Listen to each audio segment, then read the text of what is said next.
Olá pessoal, em nome da Fundação da Ordem Social, FOS, estamos iniciando um curso livre de gestão pública, chamado Por Dentro da Máquina Pública. Eu sou José Fortunati, fui vereador, deputado estadual constituinte, 2 vezes deputado federal, secretário de Estado da Educação do Rio Grande do Sul, fui secretário do Planejamento de Porto Alegre, 2 vezes prefeito de Porto Alegre e presidente da Frente Nacional de Prefeitos.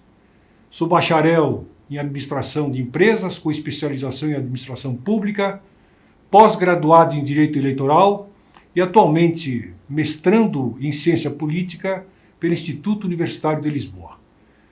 Este curso ele é desdobrado em 10 módulos para que você possa compreender um pouco mais o que é a máquina pública no Brasil, como ela funciona, a quem ela atende, como sustentá-la.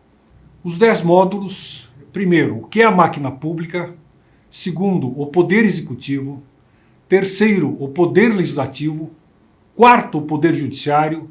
Os órgãos de controle. Vamos falar sobre a saúde pública, educação pública, assistência social, segurança pública. E vamos finalmente compreender o sistema tributário, que é fundamental para manter esta máquina pública. Pois bem, neste primeiro módulo, que é o módulo 1, vamos falar sobre o que é a máquina pública. Vamos resgatar um pouco desta história, da nossa história.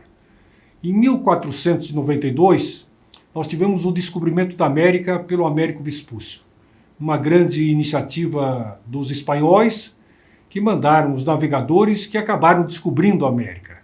Em 1494, nós tivemos o chamado Tratado de Tordesilhas, que durou até 1750. O Tratado de Tordesilhas acabou colocando para o lado direito da América do Sul os domínios de Portugal, para o lado esquerdo os domínios da Espanha. Com o passar do tempo, nós tivemos as entradas de bandeiras que acabaram descaracterizando completamente o Tratado de Tordesilhas. Tanto é verdade que, quando tivemos lá em 1500 o descobrimento do Brasil, o tratado já funcionava de uma forma muito parcial. Em 1532, Portugal adotou as capitanias hereditárias, ou seja, dividindo o Brasil de forma segmentada para que começasse, de fato, a colonização do Brasil. Em 1549, como as capitanias hereditárias não deram muito certos, nós tivemos a chamada Capitania Geral. Tomás de Souza começou a coordenar um novo processo de interiorização do Brasil. Até que, finalmente, em 1630, nós tivemos a chamada invasão holandesa, com Maurício de Nassau, especialmente lá em Pernambuco e Recife. Um momento extremamente importante, porque chamou a atenção do mundo para esta nova modalidade, esta nova relação do Brasil com a Europa. Em 1822, nós tivemos a independência do Brasil. Em 1888, a Lei Áurea, que é uma lei controvertida, todos nós sabemos, mas extremamente importante, porque ela acabou libertando de 700 mil a 1.400.000 escravos. Por que este número é importante? Porque a população do Brasil, naquela época, era de aproximadamente 14 milhões de habitantes. Ou seja, nós tínhamos na prática em torno de 10% da população sob o domínio escravocrata. Em 1889, nós tivemos a proclamação da República com o Marechal Deodoro, um novo momento, porque começamos a nos separar de Portugal do ponto de vista político. Em 1930, um momento extremamente importante para o Brasil, a Era Vargas.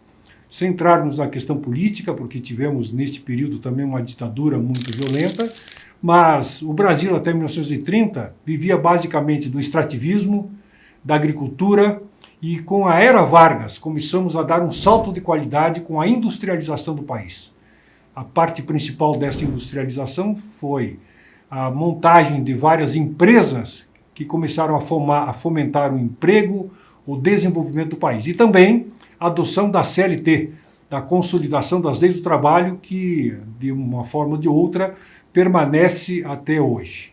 Em 1964, tivemos a adoção do regime militar, que perdurou até 1988. 88 é um grande corte na história do Brasil, porque em 1988 nós tivemos a deflagração de um processo constituinte muito forte que culminou com a nova Constituição Federal, a chamada Constituição Cidadã. O que é o Brasil hoje? Feito esse pequeno histórico para que a gente pudesse muito rapidamente relembrar todo o nosso passado, nós temos que pensar que o Brasil de 2021 é um país com mais de 210 milhões de habitantes, 26 estados, mais o Distrito Federal. Lembrando que o estado mais populoso é o estado de São Paulo, com 44 milhões de habitantes, e o estado menos populoso é o estado de Roraima, que tem em torno de 500 mil habitantes. Temos 5.570 municípios distribuídos por todo o território nacional. Também, neste caso, São Paulo, capital, a cidade de São Paulo, tem 12 milhões de habitantes, a cidade mais populosa do Brasil. Enquanto que a Serra da Saudade, lá em Minas Gerais, tem apenas 776 habitantes, que pode ter mudado nesse último período. Temos que lembrar que Minas Gerais é o estado com maior número de municípios, são 853 municípios somente em Minas Gerais, e em Roraima nós temos apenas 15 municípios. Então isso mostra a complexidade da organização federativa brasileira. Pois bem, serviços públicos atendem a população a partir exatamente desses três entes: municípios, estados e a União. Mas o que são serviços públicos? Se você levanta pela manhã e acende a luz, toma um banho, apanha o transporte coletivo, busca um hospital, você vai perceber que em todas estas atividades existe um serviço público. Por quê? Porque quem fornece a energia elétrica, naturalmente, ou é uma empresa estatal ou é uma empresa de concessão estatal. Se você apanha o transporte coletivo, da mesma forma. Ou é uma empresa estatal ou é uma empresa com concessão estatal. Vai para a saúde pública, tem o SUS, Sistema Único de Saúde, que ganhou muita relevância, especialmente nos últimos tempos, em função exatamente da vacina contra a gripe. É importante observar que os serviços públicos são ofertados pelos governos nas três esferas: no município, no estado e na União. Como exemplo, educação. Qual é a responsabilidade de cada ente federado? Bom, vamos pensar. Os municípios são responsáveis pela educação infantil, obrigatoriamente creches e educação infantil de 0 a 5 anos e 11 meses. Os estados são responsáveis pelo ensino médio e a União normalmente é responsável pelo ensino superior. É claro que existem em alguns municípios diferenças em relação a isso, mas é isto basicamente que a Constituição estabelece. Infraestrutura. Infraestrutura. O que faz o município? Ele cuida da infraestrutura municipal, do saneamento básico, ele cuida da energia elétrica, ele cuida das vias que ficam no município. O Estado cuida das vias que cortam os municípios, que interligam os municípios, entre outras obras, e a União das grandes obras nacionais, como hidrelétricas, BRs e assim por diante. Quem tem o direito de receber o serviço público é o cidadão. Qualquer cidadão que esteja morando no Brasil, que esteja visitando o Brasil, tem direito a receber o serviço público. Ou seja, a gestão não pode se negar, em princípio, de oferecer a qualquer cidadão o serviço público adequado. Quem realiza, nós sabemos que quem realiza pode ser de várias formas, essa realização. A administração pública pode ser direta ou indireta. Como exemplo, a administração direta é tudo que é feita através do governo, de forma direta pelo governo, ou seja, Ministério da Saúde, Secretaria Estadual da Educação, Secretaria Municipal da Assistência Social. É vinculado diretamente ao prefeito, ao governador, ao presidente da República. Indireta, ela pode ser apresentada de formas distintas, ela é sempre uma relação que é um pouco mais distante, mas extremamente importante, tipo exatamente as autarquias. Autarquias, elas têm que ser criadas por leis, e a autarquia mais importante que o Brasil tem é indiscutivelmente o INSS. Podem ser fundações, que normalmente têm caráter cultural ou educacional, também criadas por lei. Também temos na área da saúde, um exemplo muito grande que ganhou destaque nesta época de pandemia foi a Fiocruz, o IBGE, o IPEA e assim por diante. Ou estatais. Estatais são empresas que são colocadas no mercado acionário, onde o governo federal normalmente tem a maioria das ações e faz, obviamente, a sua coordenação. Um exemplo muito claro é o Banco do Brasil, o Petrobras, que são duas estatais extremamente importantes. Mas falando em estatais, já que existe um certo preconceito sobre as estatais, é importante que a gente resgate um pouco do seu histórico. Antes de 1964, ou seja, antes da implantação do regime militar no Brasil, nós tínhamos apenas 12 estatais federais. Em 1967, já com o advento do regime militar, nós acabamos dando um salto para 44 estatais. Em 1979, durante o governo Geisel, que foi o governo mais estatizante que tivemos na história do Brasil, nós tivemos 440 estatais. Pois bem, quem opera a máquina pública? Quem opera a máquina pública é chamado de servidor público. Esse servidor público ele pode ser estatutário, ou seja, aquele servidor que faz concurso público, ele tem caráter permanente, ele faz, obviamente, uma carreira dentro do serviço público e tem o seu vínculo fundamental com a esfera pública, com o município, o Estado, a União. Temos também o cargo em comissão. O cargo em comissão são pessoas que são contratadas temporariamente, como o nome já diz, ele é um cargo que pode ser demitido a qualquer momento. Ele é cargo de confiança do prefeito, do governador ou do presidente da República. E temos o empregado público, que é aquele empregado que também faz concurso, mas tem um vínculo empregatício através da CLT, da consolidação das leis do trabalho. Há sempre um grande debate se o número de servidores existentes hoje no Brasil é em demasia ou não. Tem gente que ataca muito o servidor público por entender que o servidor público acaba ocasionando um grande custo para as esferas de governo. Mas vamos aqui refletir um pouco sobre os números existentes para que você possa chegar a uma conclusão. Em 1995, nós tínhamos no Brasil 6.264.000 servidores públicos. Em 2018, este número saltou para 11.402.000 servidores públicos. Ou seja, indiscutivelmente houve um grande crescimento de servidores. Mas em que áreas? Isso é importante deixar claro. Duas áreas acabaram galvanizando muito a entrada de servidores públicos. A área da saúde e a área da educação. Por quê? Porque a área da saúde criou o Sistema Único de Saúde e concretamente mais pessoas tiveram que ser contratadas, professores, servidores, enfim, dando condições para que a educação pública pudesse ser ampliada, desde o ensino médio, ensino fundamental e educação infantil, sem dúvida nenhuma.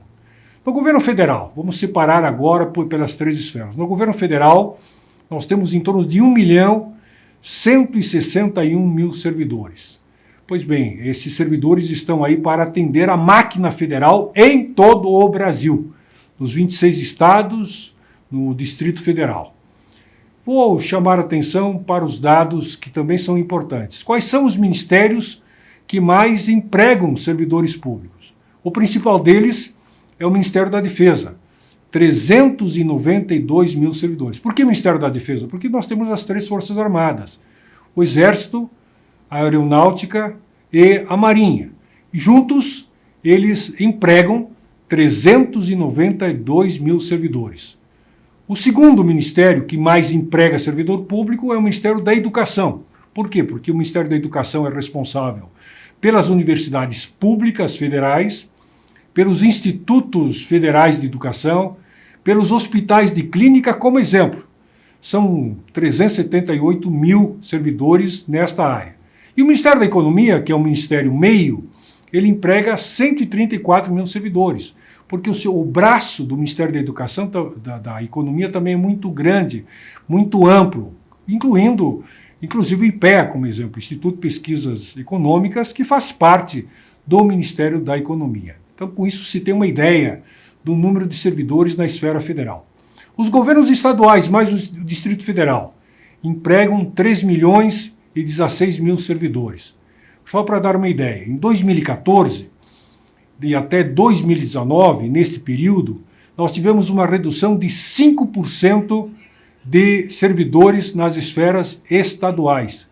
Por quê? Os estados acabaram reduzindo o número de servidores, pessoas que acabaram se aposentando e não retornando, não tendo a reposição realizada pelos governos estaduais. Já nos governos municipais, nós temos hoje mais de 6 milhões de servidores. Ou seja, são servidores que, indiscutivelmente, estão lá na ponta, servindo especialmente a quem mora nas cidades. Na área da saúde pública, educação pública, assistência social, fechando buracos de rua, trocando iluminação pública e assim por diante. Por isso, houve um crescimento muito grande do número de servidores públicos na esfera municipal, pela municipalização do SUS, do Sistema Único de Saúde, e também pela ampliação da educação pública, especialmente com o aumento do número de séries no ensino fundamental e a adoção das séries da educação infantil, creche e escola infantil. Com isso, nós tivemos um aumento bastante considerável de servidores públicos em duas áreas fundamentais das políticas públicas. Em 2006, para termos uma ideia do que significa o gasto dos servidores públicos na sua totalidade, os servidores representavam 9,6% do PIB, do Produto Interno Bruto, que é uma média bastante adequada comparando-se com países importantes do mundo. É uma média um pouco elevada se compararmos com alguns países mais desenvolvidos, mas na média geral, este é o gasto que se tem com servidores públicos em países no mundo. Em 2018, nós saltamos de 9,6% para 10,3%, ou seja, um pequeno incremento no PIB. Mas por que isso aconteceu? Porque, para lembrarmos, nós tivemos as crise econômica de 2014, 15, 16, que acabou reduzindo o Produto Interno Bruto e, consequentemente, como os salários, os vencimentos dos servidores se mantêm constante, o que acaba acontecendo, obviamente, o impacto sobre o PIB cresceu um pouco, mas não de forma abusiva. O que também aconteceu nesse processo, na medida em que o Brasil vai conseguindo dar uma melhor condição de vida à sua população, saneamento básico, alimentação mais adequada, com o sistema de saúde fortalecido, nós acabamos tendo um crescimento do número de inativos e aposentados no serviço público, como em geral. Isto também acaba pesando muito no que diz respeito ao serviço público. Esses dados demonstram que o nosso país é um país que, desde 1500, vem procurando, de uma forma ou de outra, incrementar o serviço público. O serviço público brasileiro é falho, com certeza é falho, por causa da falta de financiamento, por causa de critérios mais claros na utilização desta mão de obra fantástica que é o servidor público como um todo. Não dá para simplesmente colocar a culpa do não funcionamento da máquina pública nas costas do servidor público. Certamente existem aqueles que são relapsos, mas a imensa maioria são servidores públicos sérios que procuram exercer o seu papel a serviço do cidadão. Eu tenho dito ao longo do tempo, o servidor público é um servidor do público, e é desta forma que nós temos que entender. Qualquer reforma administrativa tem que levar isto em consideração. O servidor público é imprescindível para que os serviços públicos consigam atender às demandas básicas da população, especialmente daquela população em maior vulnerabilidade social, que é o que acontece especialmente em anos de pandemia, como é a que estamos vivendo hoje. Com isso, encerramos o módulo 1, um módulo que procurou dar uma ideia de como funciona a máquina pública no Brasil. Aguardo vocês no módulo 2.